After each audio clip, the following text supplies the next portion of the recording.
इसको मैं बकरा मंडी ले गया, यकीन करें। हाँ। बकरा मंडी ले गया, बकरे अपनी मंडी ले गया ना। बकरे के कान बड़े बड़े लंबे लंबे लंबे लंबे। ये क्या कह रहा है उस्ताद, कल से मैं भी सॉक्स जो है ना कानों में लटका के मुझे भी बकरा बकरा बोलना। क्यों? क्यों? अच्छा, वैसे गर्मी कराची में बहुत पड़ी है आजमी भाई। हाँ। आप जैसा गरीब मुंह देख के मुझे एक वाकया याद आ गया, यकीन करें। अमीर के बच्चे फरमाइशें करते हैं ना, पापा मुझे गर्मी लग रही है, तो पापा घर में सबसे बड़ा एयर कंडीशन लगवा कर देते हैं। और ये फरमाइश अगर आप जैसा कोई गरीब बच्चा सजाई टाउन का करे तो उसकी फरमाइशें अलग होती है। अब्बा अब्बा मुझे गर्मी लग रही है। अब्बा भी चलाक होते हैं, कहते हैं पकड़ 60 रुपए, चल जाके गंजा हो जा चल।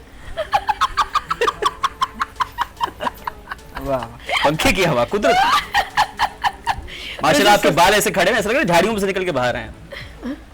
अच्छा लग रहा है। मेहरबानी। नहीं नहीं, अच्छे लग रहे हो, लेकिन एक पीछे से वो अलग से ना बीर बजा के नहीं। उल्टा पंखा तो नहीं लगा? उल्टा मैं क्या उल्टी 50 में बैठ कर आऊंगा? एक तो ढालता ही मुझे लग रहा है उस पंखे के बैठ जो पीछे से चल रहा था। एग्जैक्टली ऐसा ही। I agree, totally agree.